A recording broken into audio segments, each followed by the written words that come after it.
இன்னைக்கு நம்ம பார்க்க போகிறது கிர்ணிப்பழம் சப்பாத்தி. இன்னைக்கு நம்ம வந்து கிர்ணிப்பழம் சப்பாத்தி செய்ய போகிறோம். அதுக்கு நான் கோதுமை மாவு எடுத்து வச்சுருக்கேன். இதை பாருங்க, கிர்ணிப்பழம் வந்து கட் பண்ணி தோல் சீவி வச்சுருக்கேன். இது கிர்ணிப்பழங்க. மலாம்பழத்துக்கும் கிர்ணிப்பழத்துக்கும் நிறைய வித்தியாசம் இருக்குது. இது வந்து சின்னதாக ஒரு பந்து டைப்பில் இருக்கும். இதை நம்ம வந்து இதை இப்போ அரைச்சிக்கலாம். நமக்கு எவ்வளோ வேணுமோ அதுக்கு அரைச்சிக்கலாம். பாருங்கள், கிர்ணிப்பழம் வந்து நம்ம மிக்சியில் வந்து அரைச்சிட்டு வந்தாச்சு.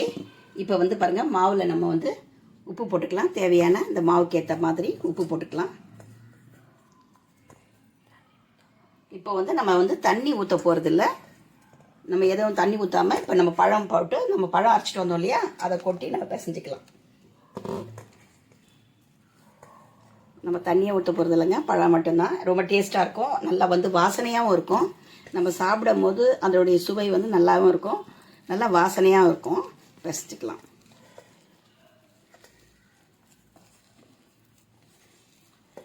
உங்களுக்கு எவ்வளோ மாவு இருக்கோ அதுக்கேற்ற மாதிரி நம்ம அரைச்சிங்க நல்லா.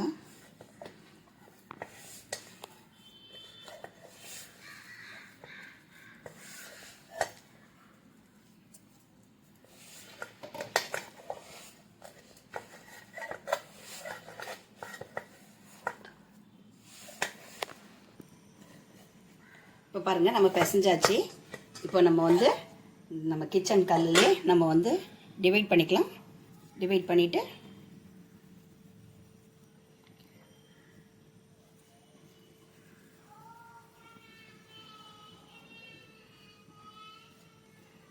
இது நல்லா சாஃப்டாக இருக்குங்க.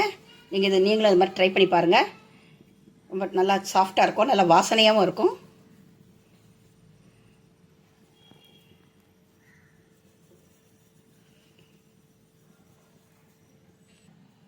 இப்போ வந்து நம்ம மாவில் டிப் பண்ணிக்கலாங்க.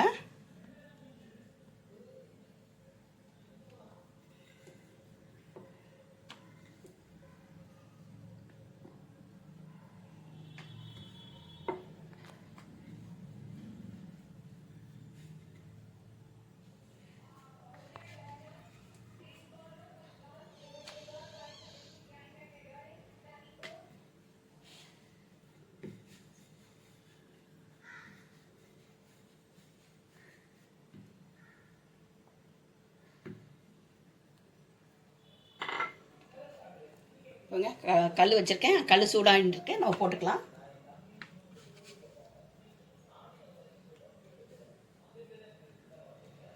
இன்னொரு சப்பாத்தியை நம்ம உருட்டிக்குவோம்.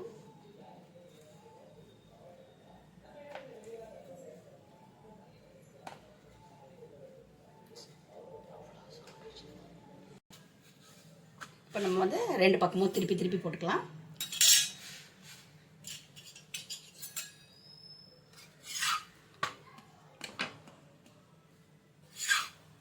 முதல்ல நல்லா வந்து எண்ணெய் விடாதீங்க. முதல்ல அப்படியே வந்து சப்பாத்தி நல்லா இதுவாகட்டும்.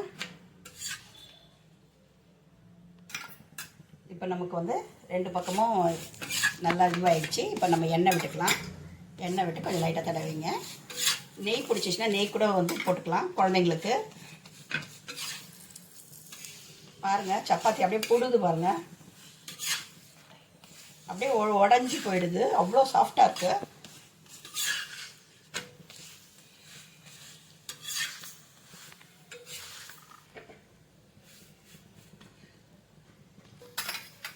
கொஞ்சம் அப்படியே எண்ணெய் வந்து அப்படியே தடவி விடுங்க.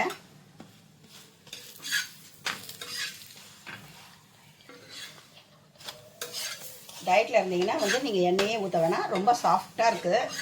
நீங்கள் இதுக்கு நல்லா சிக்கன் குருமா, சிக்கன் கிரேவி எது வேணாலும் நம்ம வந்து இப்போ எடுத்துக்கலாம்.